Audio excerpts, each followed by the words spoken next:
उसमें से मुनक्स होते हैं, उसका नूर हमारी जिंदगी में होता है और उसका नूर हमारी जिंदगी से चमकता है, दमकता है, दूसरों को रोशन करता है। और यीशु मसीह ने कहा कि मैं दुनिया का नूर हो और तुम भी दुनिया के नूर हो। यीशु ने अपने आप को नमक इसलिए नहीं कहा कि यीशु मसीह जमीनी नहीं, यीशु मसीह बदन से नहीं लिए गए। यीशु मसीह आसमानी है और उसने कहा कि मैं वो रोटी हूं जो आसमान से उतरी। इसलिए हम सब जो जमीनी हैं और खाक हैं, खाक में लौट जाएंगे, जमीन से लिए गए जमीन में चले जाएंगे। हम जमीन के नमक।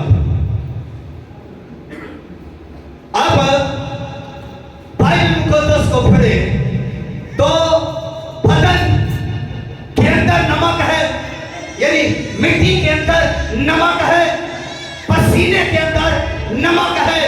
और इंसान को जब पसीना आता है तो उस पसीने में से नमक जाहिर होता है। अगर हम कभी उसको चख लें तो हमें नमकीनी उसमें से जाहिर होगी, हमें उस पसीने का जायका नमकीन लगेगा। और आदम को भी तो मट्टी से बनाया। बाइबल कहती है जब खुदा ने आदम को बनाया उसने मट्टी को लिया, मट्टी को साना, एक पुतला बनाया और उसमें जिंदगी का दम फूंका और वो जीती जान हुआ। और जब आदम को मिट्टी से लिया गया है तो मिट्टी के अंदर चूके नमक है, इसलिए इंसान के बदन के अंदर भी नमक है।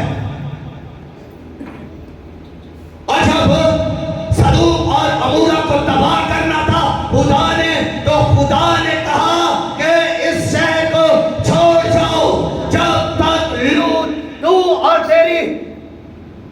तक लूत तू और तेरी बीवी और तेरे बच्चे इस शहर में हैं, उस वक्त तक मैं कुछ नहीं कर सकता।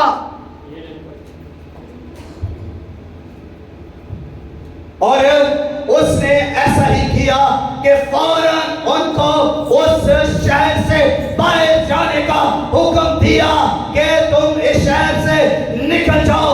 फरिश्तों ने उनके हाथ को पकड़कर उनको बाहर किया, लेकिन उनको एक ताकीद की कि वापस नहीं मुड़ना, पीछे नहीं देखना।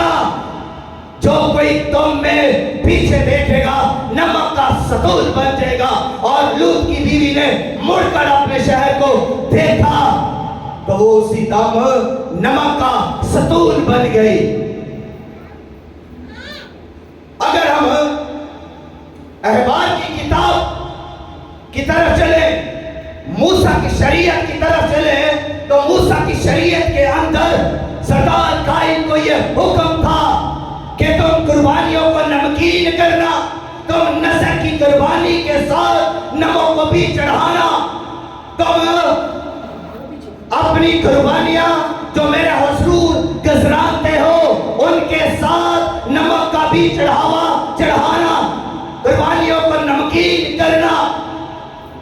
नमक की अहमियत और फजीलत इससे साफ जाहिर है। जहाँ खुदा कुर्बानी की रिक्वायरमेंट करता है वहाँ नमक की भी कर रहा है, क्योंकि बनी इस्राइल कौम के अंदर बहुत सी कुर्बानियां होती थी।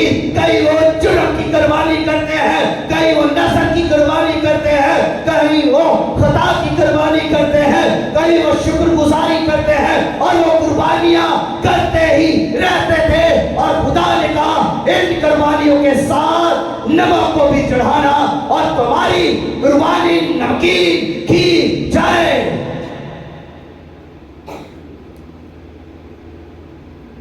इसलिए नमक की अहमियत और फजीलत है। अब वादा और अहद, वादा जब किया जाता है तो वादा एक तरफ से होता है, मैं तेरे साथ ये वादा करता हूं कि कल लाऊंगा, वादा एक तरफ से है। लेकिन अहद दोनों तरफ से है। करता है, लेकिन जब ऐद किया जाता है तो ऐद में दोनों फरीक शामिल किए जाते हैं। दोनों तरफ से एक ऐद लिया जाता है, दोनों तरफ से एक वादा लिया जाता है, दोनों तरफ से कसम ली जाती है, और ये वादा से ज्यादा मजबूत है अहद।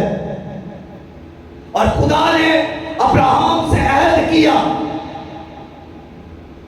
और आज की किताब उसके 15वें बाब के अंदर आप आए, वहां पर अब्राहम ने, खुदा ने अब्राहम के साथ एक वादा किया, और वादा यानी ये है कि तू 3 साल की एक बछिया लेना, एक 3 साल का मेंढा लेना, एक 3 साल की बकरी लेना, और एक खुमरी और एक कबूतर लेना, और उनको यानी कि पहली 3 को जो 3 साल की है, बकरी को भी 2 हिस्सों में काट ले, बच्चे को भी 2 हिस्सों में काट ले, मेंढे को भी 2 हिस्सों में काट ले, और दोनों के हिस्से एक इधर रख दे, एक इधर रख दो, और बीच में एक रास्ता हो।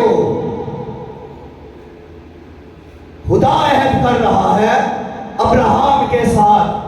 तो खुदा किस तरह अब्राहम के साथ अहद कर रहा है? उसने कहा ये तीनों चीजें ले, यानी बकरी, बछड़ा और मेंढा ले, इनके 2-2 टुकड़े कर। सबके 2-2 टुकड़े हो गए, एक टुकड़ा इस साइड पर रख दिया गया, एक टुकड़ा इस साइड पर रख दिया गया। अब खुदा ने कहा इसमें से गुजरना है, लेकिन खुदा नहीं आया, और शाम तक अब्राहम उन टुकड़ों की हिफाजत करता रहा।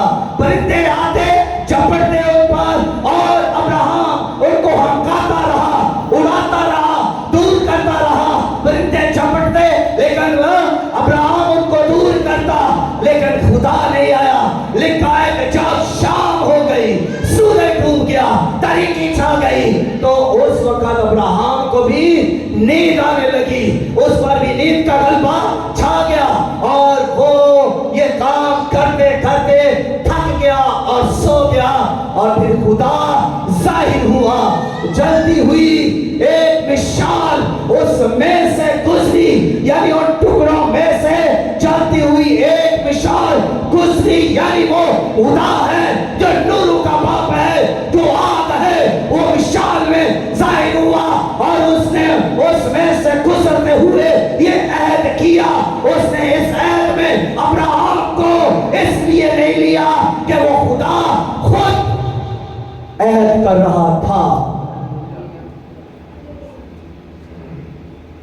और जब खुदा ये अहद कर रहा है, तो अब इसी अहद को यहूदी अपनी कौम में ये अहद आज तक करते हैं। और जब वो कोई असाइनमेंट लेते हैं, जब वो किसी के साथ बिजनेस का अहद करते हैं, या कोई भी अहद उनके साथ दरमियान में किया जाता है, तो वो इसी तरह अहद करते हैं। और उनका अहद करने का यहूदियों का तरीकाकार ये है कि वो एक बछड़ा या एक मेंढा लेते, और उसके 2 टुकड़े करते, और दोनों जो है आमने सामने खड़े होते, और एक टुकड़ा एक बंदा उस तरफ को लेकर जाता, और दूसरा टुकड़ा दूसरा बंदा इस तरफ को लेकर जाता, और दोनों पीछे हटते जाते, और ये कहते जाते कि अगर मैं ये अहद तोड़ूं तो खुदा मेरे साथ ऐसा ही करे,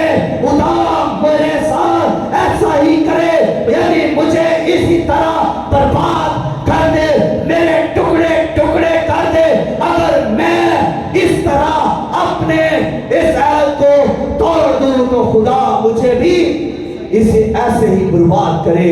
और वो इस तरह वादा करते हैं, अहद करते हैं। और खुदा ने दाऊद के साथ भी अहद किया, और खुदा ने दाऊद के साथ दायमी अहद किया, नमक अहद बांधा, जिसके लिए अबिया के बादशाह कहता है जब वो सुमरीम के पहाड़ पर खड़ा होता है और इसराइल से मुखातिब होकर कहता है, ए इसराइलियों सुनो, क्या तुम्हें मालूम नहीं कि खुदा, इसराइल का खुदा, जिसने इसराइल की सल्तनत दाऊद और उसके बेटों को ही दी है, और वो नमक के अहद के साथ दी है। खुदा ने दाऊद के साथ नमक का अहद बांधा है, और वो अहद अब्दी अहद है, और वो अहद दायमी अहद है। यानी खुदा नमक को के लिए कहता है कि कुर्बानियों को नमकीन करो, नमक के साथ, कुर्बानियों के साथ नमक को चढ़ाओ। और खुदा ये भी कहता है कि नमक